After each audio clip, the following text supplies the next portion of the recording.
අන්තයක් වගේ ජීවිතේ මාගේ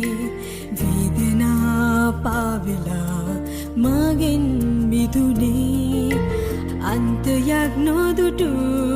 නිල් අහසේ පාවේ කඩදාසියක් සේ